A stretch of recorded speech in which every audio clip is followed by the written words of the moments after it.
Üçüncüsü 2023 жыл осы жерде өткен Алмасайда. Енді мына төртінші жиынымызда бәріміз бас қосып отырмыз. Бәріңізге мың алғыс, осы алыстан келіп отқан бауырларымыз. Міне енді қазақ еліне билер қазір керек.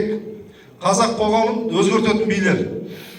Сол үшін жан-жақтан біз енді бүткіл халықтың ішінен шыққан мықты азаматтардың бәрін басын қосып, осы қазақ билер ұйымын, әлем билер ұйымын қазір құрастырып, бүткіл Қазақстан бойынша жұмысымыз бастап жұмыс жасап жатырмыз.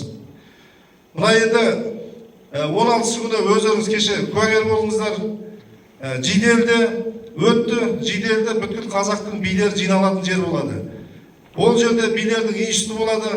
Ол жерде бүткіл мықты билердің бәрі сол жерден сабақ алатын болады. Сол жерден сертификат алып, ертеңгі күні жұмыс жасайтын билердің бәрі сол жерден өтетін болады.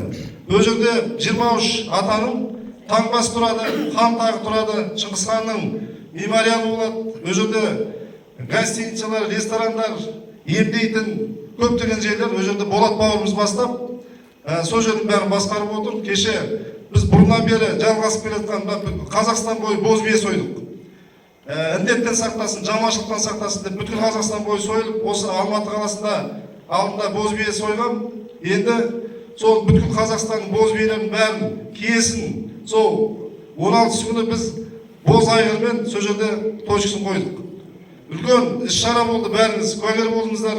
Ол жерде көптеген енді ата-бабаларымыздың әруақтарымен қатысты көптеген жұмыстар болды. Болат бауырымыз бұрыннан бері жасап келе жатыр.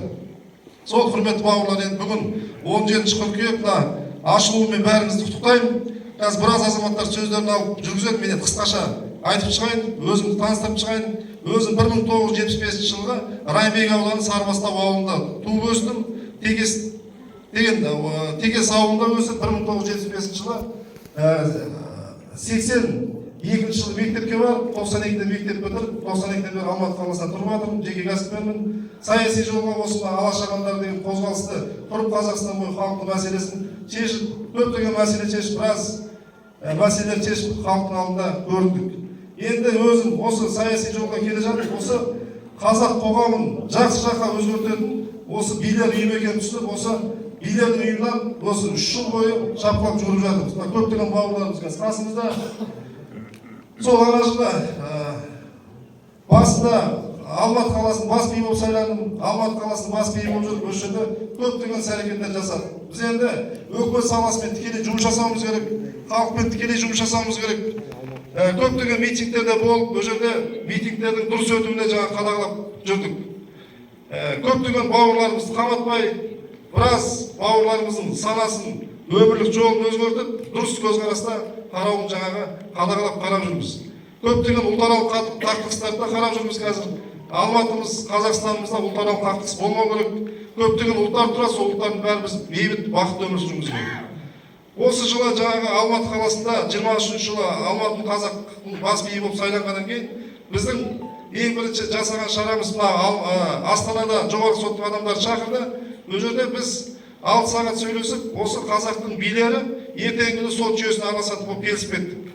Алла берді, құжатымыз шығып жатса, қазір жылда 6 миллион іс болады екен. Оны сот жүйесінің адамдары үлгере алмайды. Сол үшін осында қазақтың билері ертеңгі сот жүйесіне араласатын болсақ, ауылда, ауданда, қалада, облыста сайланған билердің бәрі, біраз дау-дамайлардың бәрін сотқа жеткізбей шешіп отыратын боламыз.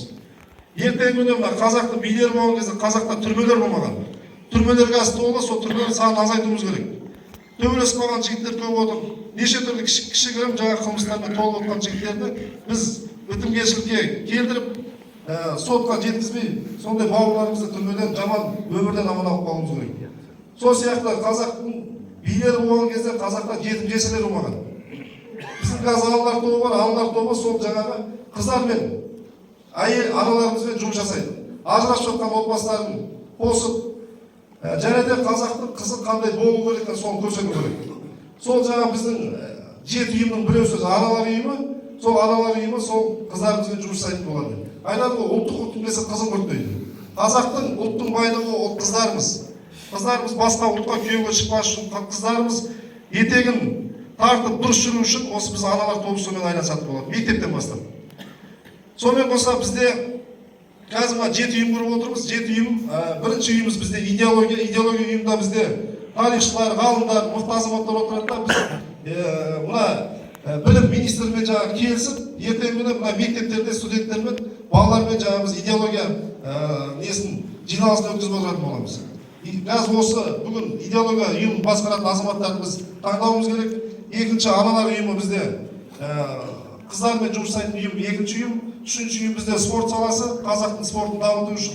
Төртінші сала бізде жаңағы қазылар тобы бізде немен ертеңгі сот жүйесін айланысатын болсақ, сол кезде бізге заң жағынан бізде дұрыстап жаңағы үйретіп отырады, көмектесіп отырады.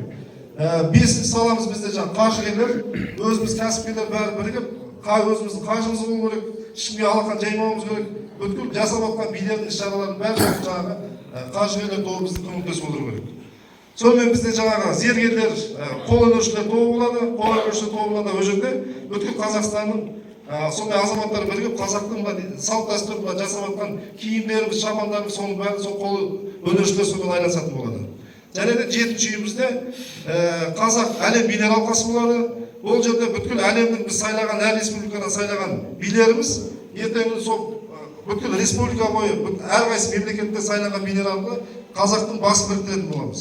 Сол қазақты ұйымдары, сол республика басқа мемлекеттің билер арқылы біз ертеңгі бүткіл Туран, түркіш елдерін біріктіретінге соған жұмыс жасайтын боламыз. Ертеңгі Туран мемлекеті, Туран олар бірігіп жатса, ертең Қазақстаннан асқан мықты мемлекет болмайды. Ертең басына біз көршілерімізден де қорықпаймыз, сондай батыл мемлекет боламыз. Ертеңгі Алла бұйыртып алса, Түркістан біздің сол астанамыз болу керек, Туран одағының. Қазақ тілі Алла бұйыртып алса,